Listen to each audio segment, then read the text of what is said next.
नागपुर में 400 एकड़ जमीन पर कथित रूप से लैंड जिहाद किया जा रहा है। आपको बता दें कि यह जमीन केंद्र सरकार के फॉरेस्ट विभाग की है, जिस पर पिछले 10 वर्षों से अवैध कब्जा जारी है। 10 वर्षों से, सोचिए, वो भी 400 एकड़ जमीन पर। खबर मैंने आपको स्टार्टिंग में बता दी ताकि अब आपको मामले को आसानी से समझा सकूं। क्या है पूरा मामला? नागपुर के हिंगणा इसासनी इलाके में कबाड़ियों द्वारा बस्ती बनाई गई है, जहां धड़ल्ले से शराब, गांजा और चरस की बिक्री हो रही है। चौंकाने वाली बात यह है कि इस बस्ती में हिंदू विवाहित महिलाओं के साथ लव जिहाद के मामले की सूचना भी मिली है। इन बस्ती वालों के पास पश्चिम बंगाल से लाई गई पजेरो जैसी महंगी गाड़ियां भी मौजूद हैं। सोचिए, ये कबाड़ी खुद को बताते हैं झुग्गियों में रहते हैं, लेकिन पजेरो जैसी महंगी गाड़ियां वहां पर रखते हैं, जो कई बड़े सवाल खड़ी करते हैं कि भाई क्या ये सब कुछ छलावा है, क्या सब कुछ दिखावा है, क्या जमीन पर कब्जा करने का एक तरीका है।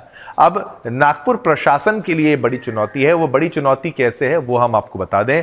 नागपुर में बड़े पैमाने पर यह लैंड जिहाद हो रहा है, जो लैंड जिहाद सुरक्षा और प्रशासन के लिए गंभीर चिंता का विषय जो है वो बन गया है। बता दें कि पड़ोसी बांग्लादेश में अस्थिरता के बाद से वहां के नागरिक भारत में घुसपैठ कर रहे हैं। अस्थिरता जब नहीं थी तब भी वो आ रहे थे, अब और ज्यादा आ रहे हैं। इसे देखते हुए महाराष्ट्र में आतंकवाद निरोधक दस्ता यानी एटीएस सक्रिय हो गया है। नागपुर सहित पूरे राज्य भर में एटीएस ऐसे घुसपैठियों की तलाश में है। इसी के तहत एटीएस नागपुर में तलाशी अभियान चला रही है और संदिग्धों की धरपकड़ की जा रही है। बता दें कि यह जांच अभियान देश विरोधी संगठनों द्वारा बांग्लादेश, महाराष्ट्र समेत भारत में अस्थिरता पैदा करने की साजिश रचने के संदेह पर शुरू किया गया था। और आपने ये भी देखा होगा कैसे सुदर्शन न्यूज ने प्रमुखता से मुहिम चलाई थी, घुसपैठिया मुक्त महाराष्ट्र की बात कही थी।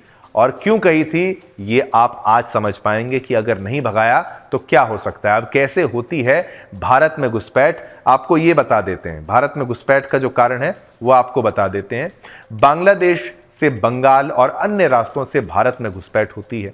यहां से ये घुसपैठिए भारत के अलग अलग राज्यों में चले जाते हैं, वे वहां मजदूरी करते हैं।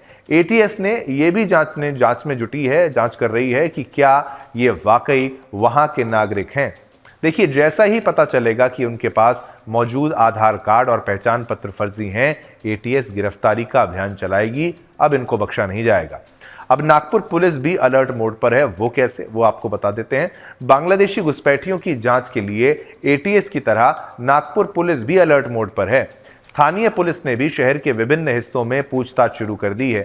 अब वीजा लेके शहर में आए लोग अब क्या कर रहे हैं, इस पर पुलिस जांच कर रही है और उनका वीजा खत्म हो गया है नहीं, ये पता लगाने का प्रयास है। इसके अलावा पाकिस्तान, ईरान, अफगानिस्तान के साथ बांग्लादेश से आए लोगों की भी गहन जांच की जा रही है और ये जांच जरूरी भी है। तो देखिए, ये खबर हमने आपको इसलिए बताई कि भाई आप अब तो सचेत हो जाइए। आपको एक इस देश के, भारत के नागरिक होने के नाते अपनी लड़ाई जो है, लड़ाई का मतलब ये नहीं कि आपको हथियार उठाने, कम से कम आपको अपनी आवाज बुलंद करनी है, जिसका आपको अधिकार है, विरोध का अधिकार है, अपनी मांग को उठाने का अधिकार है। और यह आपके देश पर घुसपैठियों का कब्जा हो जाएगा क्या, और आप उसको बर्दाश्त कर लेंगे? अगर आप बर्दाश्त कर लेंगे तो आपकी आने वाली पीढ़ी के लिए आने वाला समय बेहद खराब हो सकता है, और ऐसा हम बिल्कुल नहीं होने देंगे, भारतीय नागरिक होने के नाते और राष्ट्रवादी होने के नाते। तो चलिए, खबर हमने आपको बताई और इस खबर पर पोल के माध्यम से जो प्रश्न पूछा वो प्रश्न भी आपके लिए बेहद जरूरी है।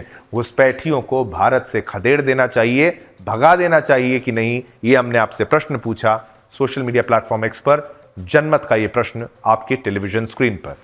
तो 90% लोगों ने कहा है कि हाँ, उनको भगा देना चाहिए। 10% ऐसे कौन से जो लोग हैं, मुझे तो लगता है ये घुसपैठिए ही हैं जो वोट कर रहे हैं और कह रहे हैं कि नहीं भगाना चाहिए।